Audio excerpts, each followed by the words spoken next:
Padre Celestial, este es un sábado de gran solemnidad. Qué lindo ver esta gran cantidad de jóvenes ansiosos de serte fieles y de terminar la obra que tú has encomendado a la iglesia aquí en Guatemala. Te rogamos, Señor, que al trazar tu palabra, que tú obres a través de este tu instrumento, que todos los presentes puedan escuchar tu voz y solo tu voz. Ilumina nuestra mente, abre nuestros corazones, llénanos de tu Espíritu Santo. Te pedimos esto en el precioso nombre, que sobre todo nombre, el nombre de Cristo nuestro Salvador. Amén. El pueblo de Israel estaba deseoso de tener un rey como todas las naciones circundantes. Y por esa razón presionaron tanto al Señor que finalmente el Señor accedió al deseo que ellos tenían. Y fue necesario buscar a un candidato para ser el primer rey de Israel. Y todos sabemos el nombre de ese rey. Se llamaba Saúl, hijo de Cis. Ahora, la Biblia nos da una descripción física de Saúl. Era el hombre más prominente entre el pueblo. Quiero leer en 1 de Samuel el capítulo 9 y el versículo 2, la descripción física que se da de Saúl, el primer rey de Israel. Vamos a estar mucho allí en 1 de Samuel, así que guarden su lugar en ese capítulo. Dice así: y tenía él, Cis, un hijo que se llamaba Saúl, joven y hermoso. Entre los hijos de Israel no había otro más hermoso que él. De hombros arriba sobrepasaba a cualquiera del pueblo. Fíjense la descripción: joven, hermoso, el más alto en Israel. Ahora, mis queridos jóvenes, a veces nosotros como seres humanos tenemos la tendencia de calibrar a la gente de acuerdo a su posición, su fama, su educación, su fortuna, su carisma y su atractivo físico, más bien que por las cualidades que posiblemente no aparecen en la superficie. Ahora, es importante recordar que Saúl fue escogido por Dios, porque Dios vio en Saúl un gran potencial. Tenía grandes cualidades, según hemos leído. Dios lo escogió. En 1 Samuel 9:17 encontramos la declaración de que Dios fue el que escogió a Saúl, sabiendo que tenía gran potencial. Dice allí: y luego que Samuel vio a Saúl, Jehová le dijo: he aquí, este es el varón del cual te hablé. Este gobernará a mi pueblo. No solo eso, sino que la Biblia nos dice que Saúl recibió una efusión del Espíritu Santo cuando fue llamado para ser rey. En 1 Samuel el capítulo 10 y el versículo 6, 1 Samuel 10:6 nos dice: entonces el Espíritu de Jehová vendrá sobre ti con poder, está hablando de Saúl, y profetizarás con ellos y serás mudado en otro hombre. Otra forma de decir conversión. Un hombre hermoso, un hombre de apariencia imponente, joven, el más alto de todos, escogido por Dios con gran potencial y lleno del Espíritu Santo. Ahora, Samuel estaba muy impresionado con Saúl. En 1 Samuel 10, y el versículo 23 y 24 encontramos la opinión de Samuel en cuanto a Saúl. Dice: entonces corrieron y lo trajeron de allí. Ahora lo van a introducir al pueblo. Y puesto en medio del pueblo, desde los hombros arriba, era más alto que todo el pueblo. Y Samuel dijo a todo el pueblo: ¿habéis visto al que ha elegido Jehová? Que no hay semejante a él en todo el pueblo. Pueden casi escuchar la emoción de Samuel diciendo: fíjense, el más alto, más hermoso, que tiene carisma, este es el que escogió Dios para ser rey de Israel. Samuel estaba muy impresionado con Saúl. El pueblo también se impresionó con Saúl. La última parte del versículo 24 nos dice: entonces el pueblo clamó con alegría diciendo: ¡viva el rey! Pero todos sabemos que a pesar de sus cualidades externas, Saúl se llenó de orgullo por su posición de poder. Su posición, su capacidad se le fue a la cabeza a pesar de sus cualidades externas. Y como resultado, Saúl practicó una desobediencia tras otra, hasta que finalmente Saúl, este hombre que tenía gran potencial, que tenía todas las cualidades externas, terminó su vida suicidándose. Y por lo tanto era necesario ahora escoger a un nuevo rey para reemplazar a Saúl. Así que en el capítulo 16 de 1 de Samuel, Dios le da una orden a Samuel de ir a buscar al sucesor de Saúl. Dice allí: dijo Jehová a Samuel: ¿hasta cuándo llorarás a Saúl, habiéndolo yo desechado para que no reine sobre Israel? Llena tu cuerno de aceite y ven, y te enviaré a Isaí de Belén, porque de sus hijos me he provisto de rey. Ahora hay un detalle muy interesante aquí. A veces uno no solamente tiene que conseguir lo que la Biblia dice, sino lo que la Biblia no menciona. A veces lo que no menciona es igual de importante. Dios le dijo a Samuel que fuera a la casa de Isaí, porque Dios le dijo: de los hijos de Isaí yo me he escogido un rey. Pero Dios no le mencionó el nombre del hijo. ¿Ustedes creen que Dios sabía cuál de los hijos iba a ser el rey? Lógicamente que sí. Pero Dios no le reveló el nombre a Samuel. Le dijo sencillamente: ve a la casa de Isaí, que yo me he provisto de uno de sus hijos un rey para Israel. Y vamos a encontrar que hay una razón por la cual Dios no le dijo el nombre a Samuel, porque quería enseñarle una gran lección. Ahora, cuando Samuel llegó a la casa de Isaí, descubrió que Isaí tenía 8 hijos.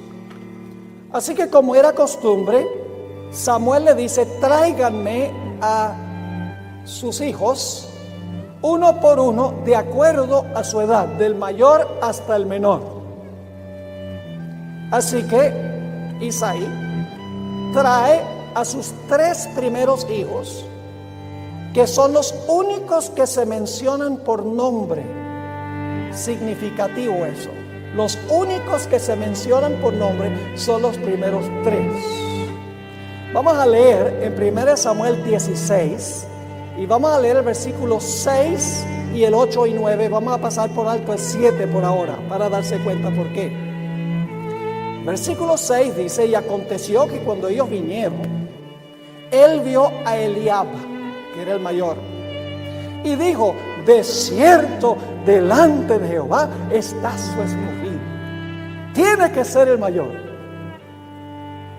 Dios dice: no es.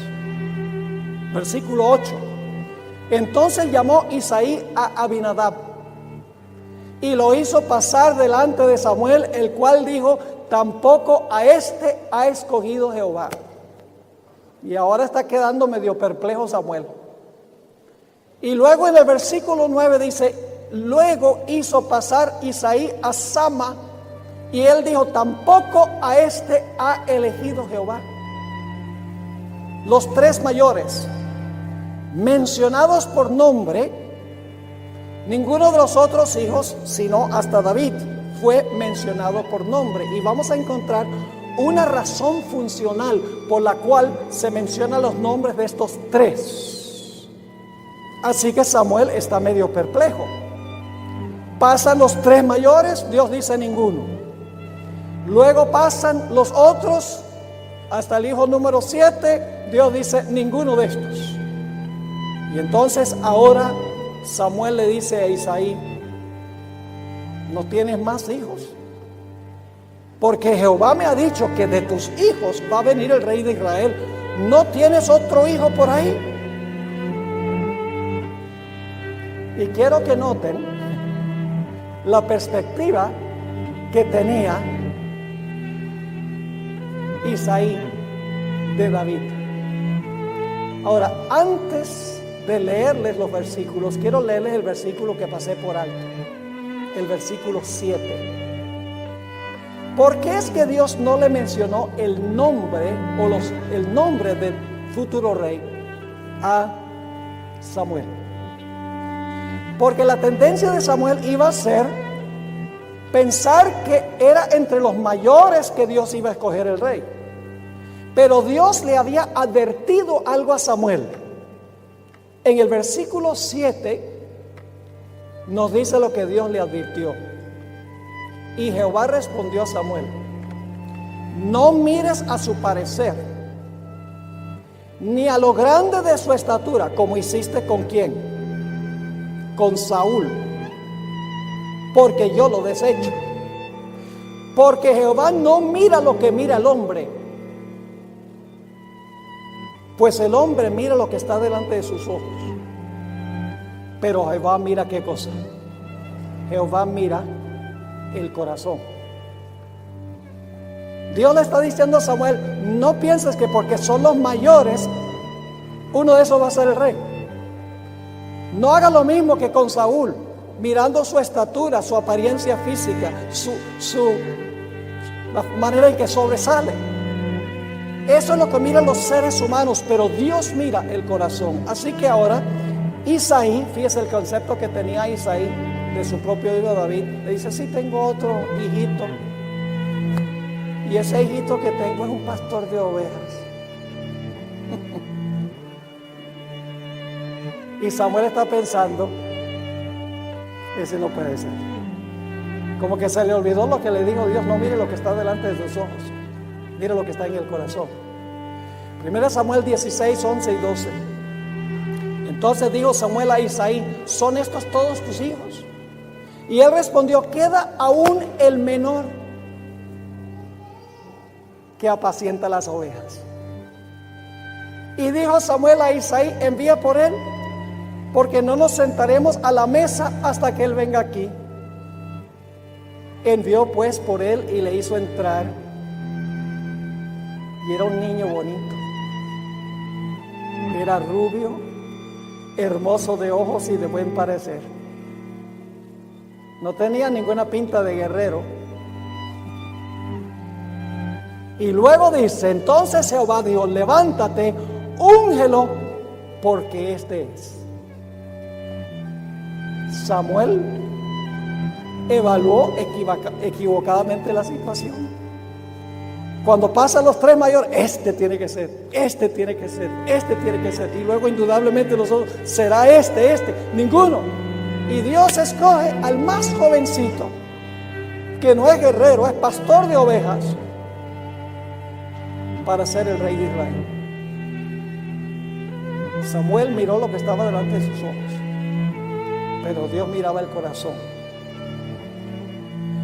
Ahora, ¿cómo veía Saúl a David? Ustedes conocen la historia. Israel había ido a batallar con los filisteos, y había un gigante que se llamaba Goliat. Todos los días salía de mañana y de tarde para desafiar los ejércitos de Israel. Y todo Israel temblaba y temía delante de este gigante. Y llega David con algunas provisiones para sus hermanos que envió el padre. Y David oye al gigante y dice: ¿quién es este gigante para desafiar a los ejércitos del Dios vivo? Y dice: yo quiero una entrevista con Saúl. Y Saúl va, él va a donde Saúl. Y le dice a Saúl: oye Saúl, ¿quién es este gigante que insulta a los ejércitos de Dios? Yo voy, yo peleo con el gigante. ¿Cómo miró Saúl a David? 1 Samuel 17:33. Dice: dijo Saúl a David: no podrás tú ir contra aquel filisteo para pelear con él, porque tú eres muchacho y él un hombre de guerra desde su juventud. ¿Qué es lo que estaba mirando Saúl de David? Lo mismo que Samuel, lo que estaba donde delante de sus ojos. Pero Dios estaba mirando su corazón. Ahora, ¿cómo miraban los hermanos de David a su hermano? El capítulo 17 nos lo dice. 40 días y 40 noches el gigante había salido para desafiar a Israel mañana y tarde. Y en esos 40 días no se había presentado ni un solo guerrero de Israel para ir a pelear contra el gigante. Todo el mundo le tenía miedo. Ahora llega David al campo de batalla. Note lo que dice 1 Samuel 17, el versículo 11.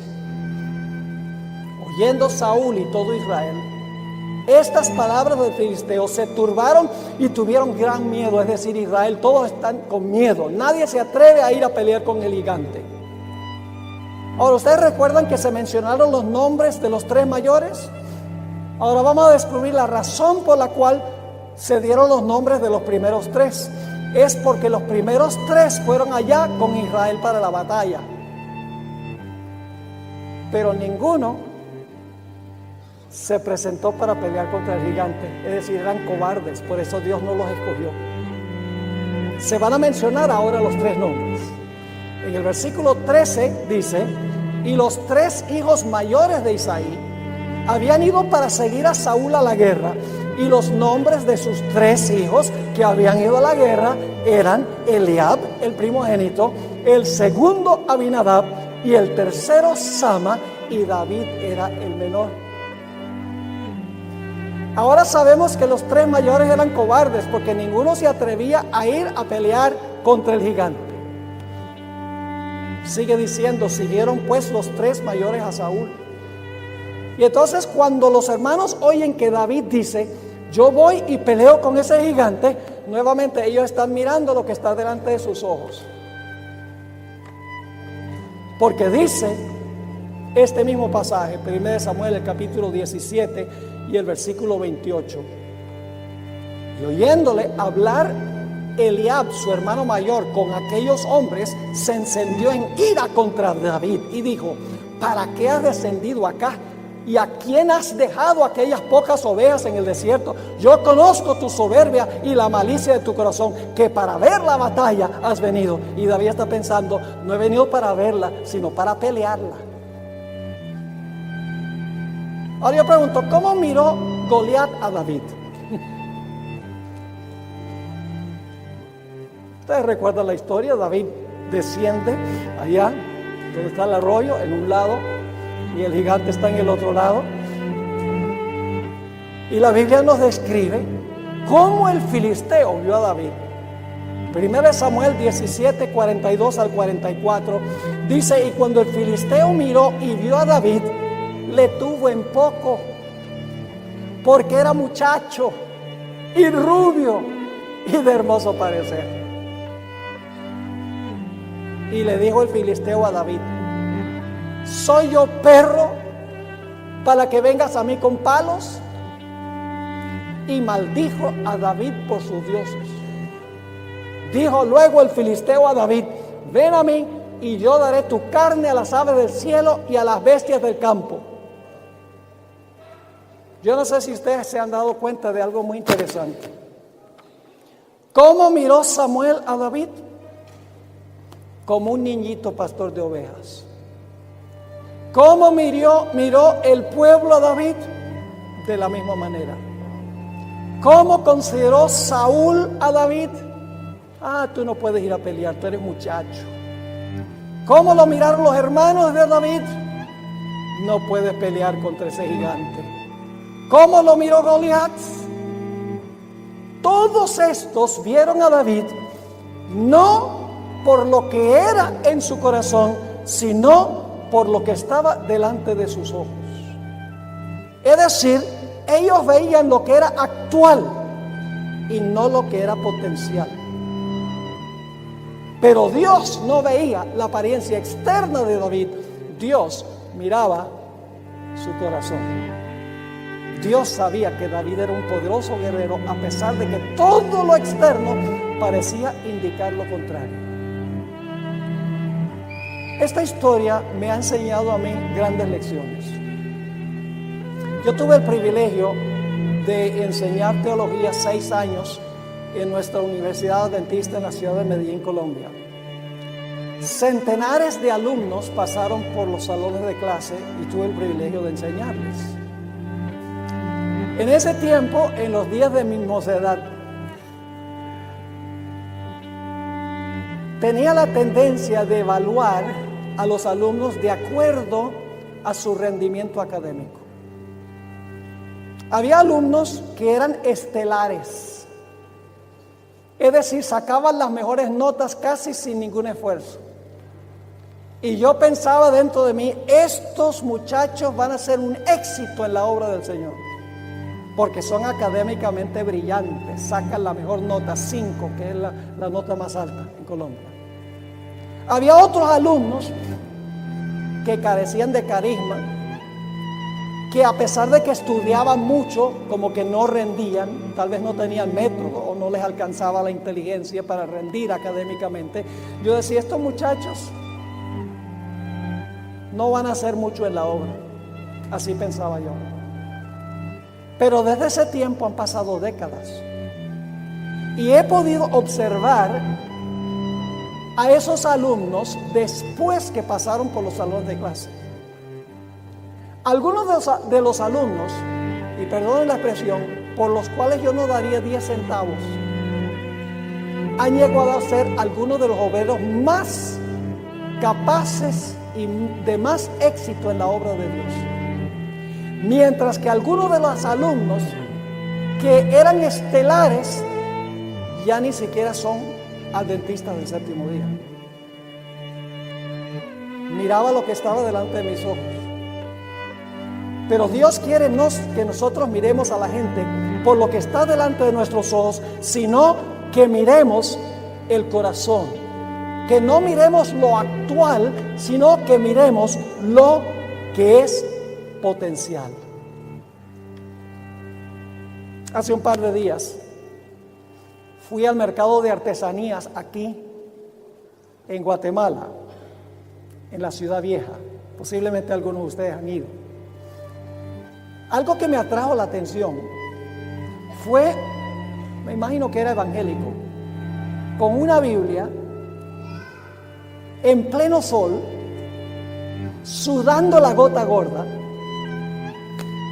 predicando a los que entraban y salían del mercado, a voz en cuello. Y la tendencia a veces es pensar y decir, ¿para qué este hombre pierde el tiempo? Si nadie le va a hacer caso, está hablando ahí en voz fuerte y la gente está comprando y vendiendo, están llegando los camiones y la gente se está moviendo. ¿Quién le va a hacer caso a este tipo? Pero ¿saben algo? Nos lleva una ventaja a muchos de nosotros porque por lo menos estaba testificando. Ahora, yo tuve una experiencia similar a esta.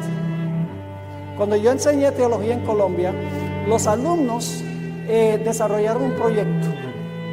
Y el proyecto era ir al Parque Bolívar en la ciudad de Medellín, donde queda la catedral.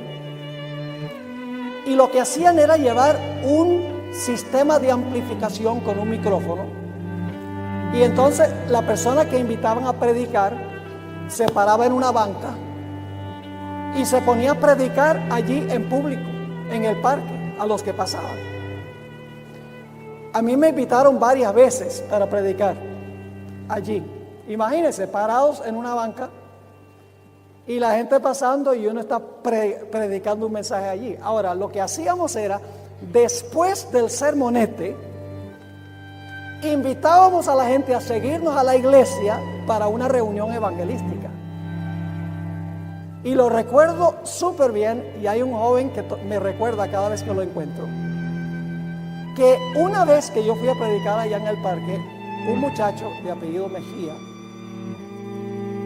adicto al bazuco, es una combinación de diferentes clases de drogas, nada más el nombre lo dice, bazuco. ¿Sabe lo que es una bazuca, verdad? Bajo la influencia de las drogas, en harapos, maloliente, llegó allí y empezó a escuchar. Cuando invitamos a la gente a ir a la iglesia, este joven que vivía en la calle nos siguió hasta el templo. Para hacer una larga historia corta, el Señor transformó la vida de este muchacho por el cual nadie hubiera dado ni un solo centavo. Este muchacho, yo tuve el privilegio de bautizarlo. No solo tuve el privilegio de bautizarlo, sino este muchacho estudió teología en Medellín y llegó a ser pastor. Antes de ser pastor fue un colportor de éxito y ahora vive en los Estados Unidos y trabaja en la obra del Señor. ¿Quién hubiera pensado que alguien así pudiera llegar a ese punto? Mis apreciados jóvenes, debemos aprender a mirar a la gente como la mira Jesús. No lo que está delante de nuestros ojos, sino lo que está en el corazón. Como le mencioné, he tenido el privilegio de vivir en Latinoamérica muchos años. La gente me pregunta por qué hablo bien español, un gringo que habla español. Me dicen sin acento, no me consta. Yo crecí en Venezuela. Viví desde los 5 hasta los 14 años en Venezuela. Mi papá fue presidente de la misión venezolana occidental en Barquisimeto primero y luego en la misión venezolana oriental. En ese tiempo solo había 2 misiones en Venezuela. Y uno de los lugares que le tocaba visitar a mi papá cuando fue presidente de la misión oriental era una región en el sur de Venezuela que se conoce como la Gran Sabana, donde están los indios Davis. En ese tiempo tenían ese nombre. La única forma de llegar a ese lugar en esa época era en avioneta, porque no había carretera. Ahora sí hay carretera, pero en esa época no había carretera. Y la avioneta solamente volaba una vez por semana. Así que a mi papá le tocó ir, creo que 2 veces mientras fue presidente, para visitar la Gran Sabana. Ahora, en ese tiempo, los indios de la Gran Sabana se ganaban la vida minando diamantes, porque hay muchos diamantes en esa región de Venezuela. Ahora hay mucho más control que antes. Y mi papá, un día, los indios le dijeron, ¿quiere ir a ver cómo nosotros sacamos diamantes? Él dijo, sí, cómo no, y fue con ellos. Pasaron todo el día allá. Al final del día le regalaron a mi papá 22 diamantes chiquiticos, pequeñitos, que todavía mi papá los conserva en un sobrecito. Pero ¿saben lo que es interesante? ¿Cuántos de ustedes han visto alguna vez un diamante en bruto? Es decir, un diamante sin cortar y sin pulir. ¿Ustedes han visto alguna vez en la playa cuando un vidrio está mucho en el mar, que cuando viene el vidrio a la playa está opaco, así liso, sin brillo? Así es un diamante sin cortar. ¿Quién se imaginaría que ese diamante valdría algo? Hasta el día de hoy yo miro esos pequeños diamantes, yo lo que veo es unas piedritas opacas sin brillo. Pero en las manos de un experto, esas piedras pulidas y cortadas, llegan a ser una gema sin par. Porque el diamante no solamente es blanco, el diamante tiene todos los colores del arco iris. ¿Qué estoy diciendo? Los seres humanos son diamantes en bruto. Tenemos la tendencia a verlos por lo que está delante de nuestros ojos. Oh, no, ese no tiene esperanza. Ese no, el Señor no lo puede usar. No tiene carisma. No sabe hablar. Pero Dios no mira a la persona por lo que es, sino por lo que puede llegar a ser, por medio de su gracia. No mira lo que es actual, sino que mira lo que es potencial. Dios siempre ha obrado así. Déjenme darles un ejemplo bíblico. Los hijos de Jacob. ¿Qué grupo tan disfuncional? Tomemos en primer lugar a Simeón y Leví. Siquem, el hijo de Hamor, tuvo relaciones sexuales con Dina, la única hermana que tenía estos dos hermanos, y la dejó embarazada. Pero Siquem quería a Dina y quería casarse con ella. Así que le dice, habla con Jacob y le dice: mira, Jacob, yo quisiera que Hamor, que Siquem, mi hijo, se case con Dina, tu hija. Y Simeón y Leví están escuchando. Y Simeón y Leví le dicen a Hamor: no hay ningún problema. Permitimos que nuestra hermana se case con Siquem, pero con una condición. Y es que todos los hombres de Siquem, porque la ciudad también se llamaba Siquem, todos los hombres de Siquem se circunciden. Siquem dijo: está bien. Y todos los hombres de Siquem se circuncidaron. Y al tercer día, cuando el dolor era más intenso,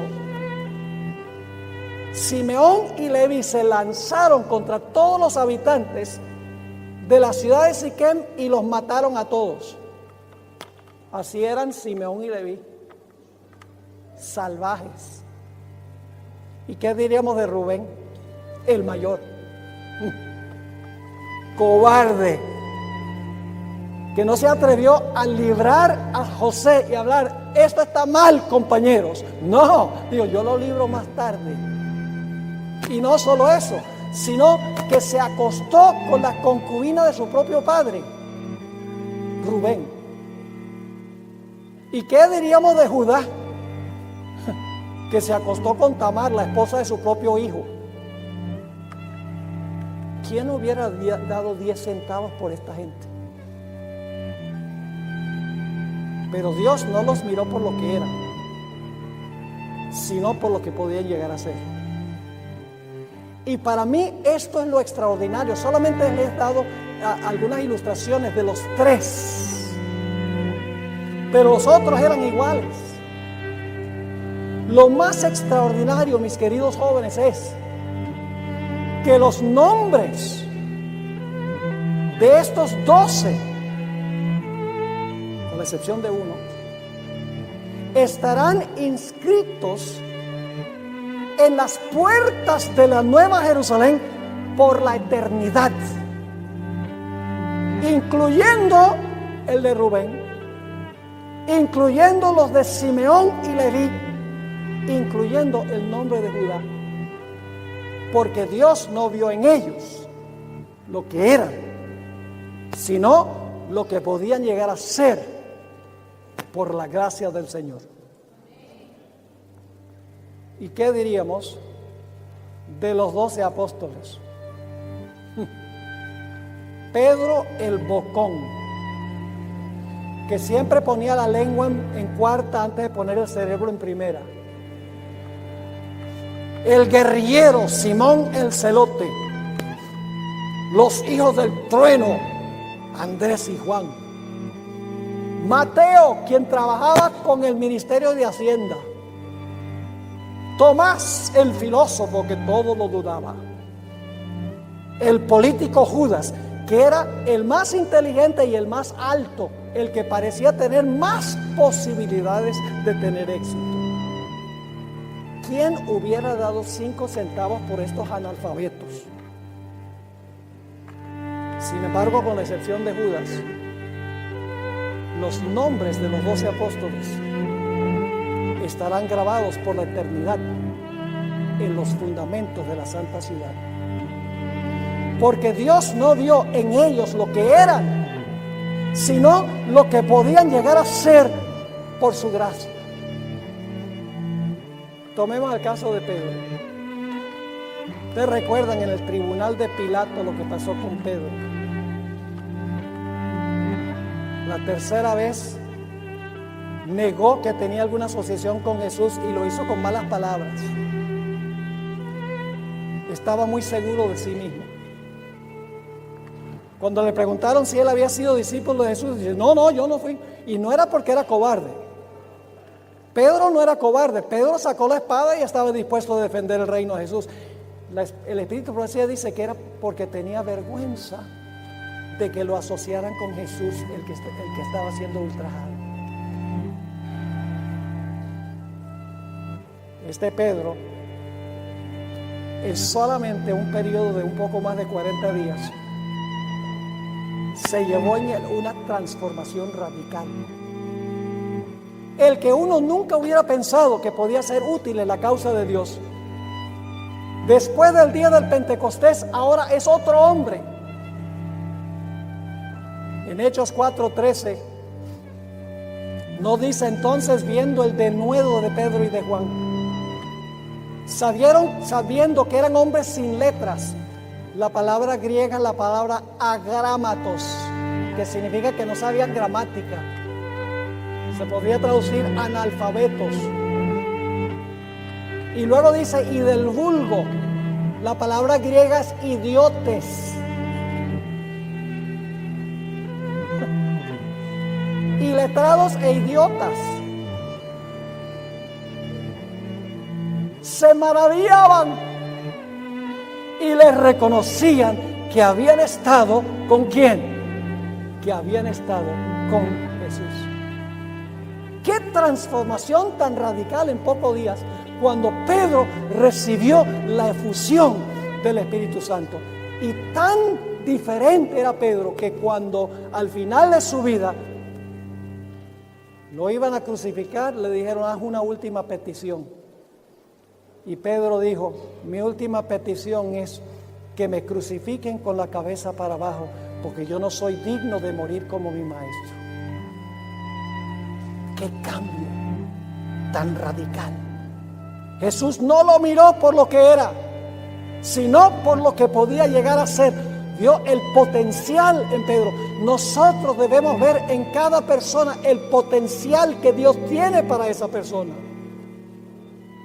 Permítame darles otra historia bíblica. La historia de Pablo, Bernabé y Juan Marcos. Hechos 15, 36 al 41, tiene el relato. Después de algunos días, Pablo dijo a Bernabé: volvamos a visitar a los hermanos en todas las ciudades en que hemos anunciado la palabra del Señor, para ver cómo están.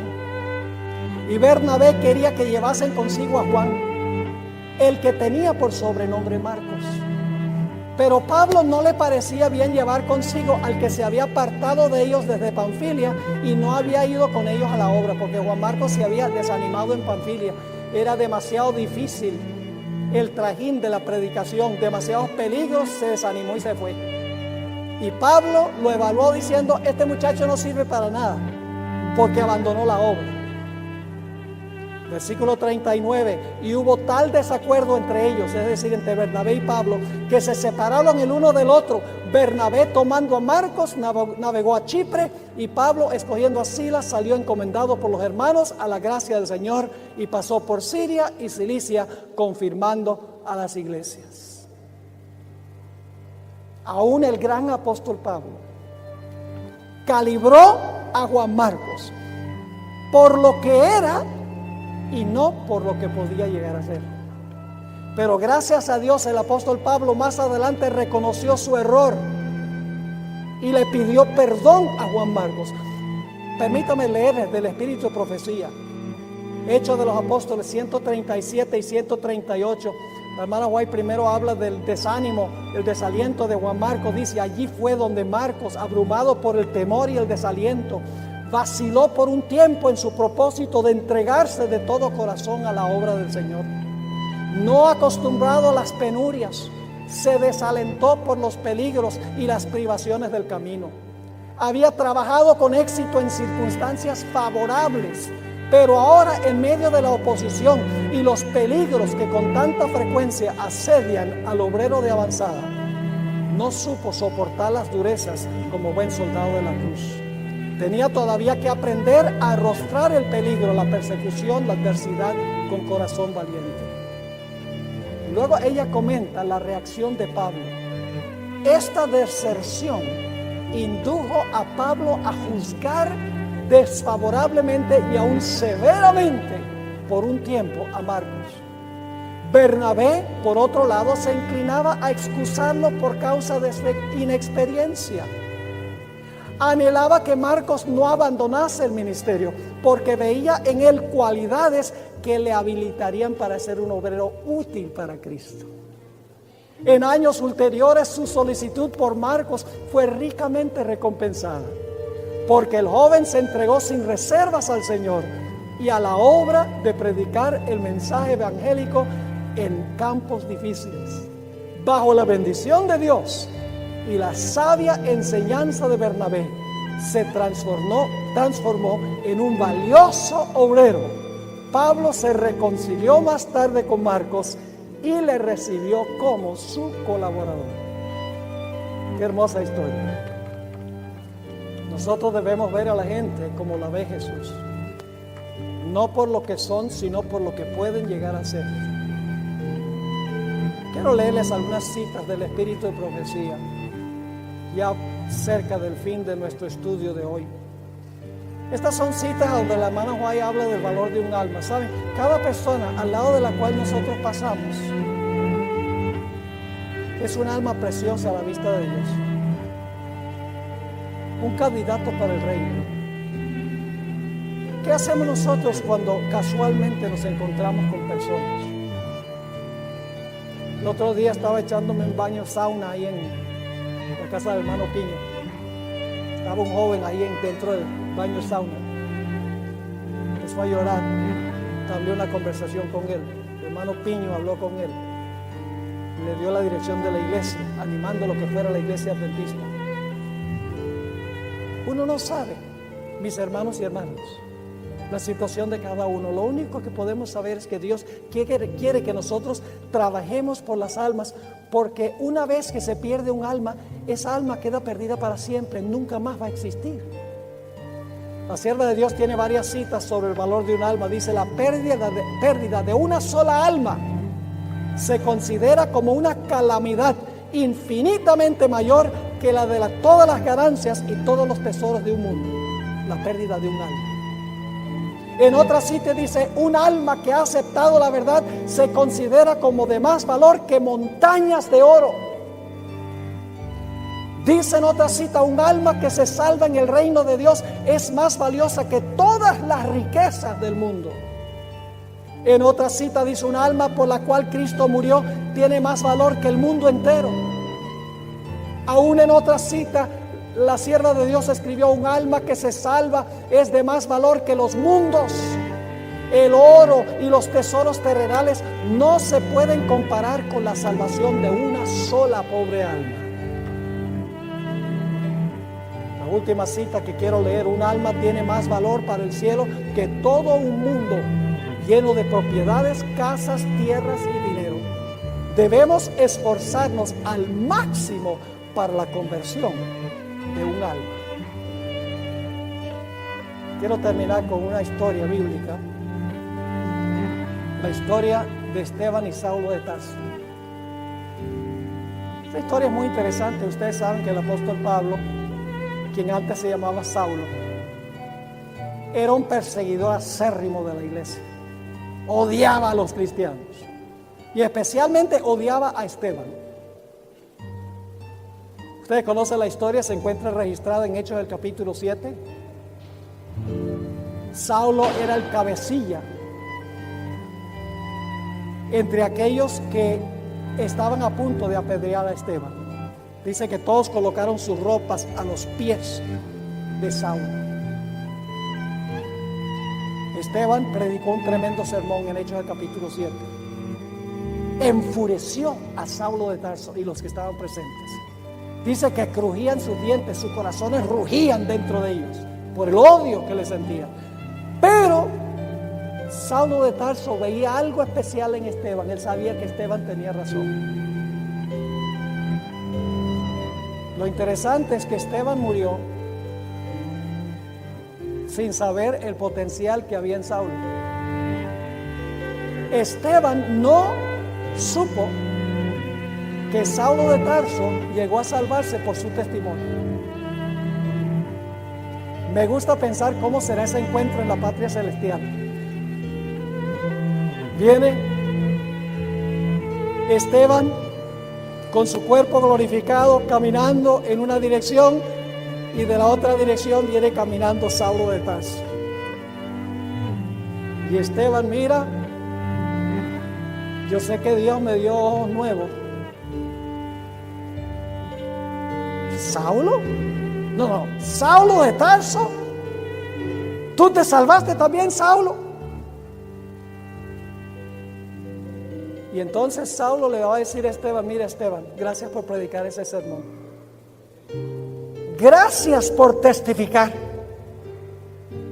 Por eso es que estoy en el reino hoy. Puede ser que Esteban no haya visto ningún potencial en Saulo, pero Dios sí. Y qué maravilloso será ese encuentro en el reino de los cielos. Mis apreciados jóvenes, este grupo tiene un potencial sin límites en las manos de Dios. Si cada uno de nosotros saliéramos y ganáramos solo uno, habría el mismo número que estamos aquí. Y luego eso se multiplicarían aún más. Y se terminaría la obra del Señor. Quiero preguntar en esta mañana, ¿cuántos de los presentes quieren decirle al Señor Jesús, Señor Jesús, yo quiero que tú me des una visión, la visión divina de ver a la gente, cada alma, no de acuerdo a lo que aparentan ser, sino por lo que en realidad son, un candidato para el reino?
Señor, yo quiero trabajar este año por lo menos por un alma por la cual el Señor Jesucristo murió y dio su vida, cuyo valor es infinito, que no se puede calcular. ¿Están ustedes dispuestos de aceptar ese desafío de trabajar por un alma en este año? Yo quiero pedirles, por favor, si ese es el deseo y el anhelo de su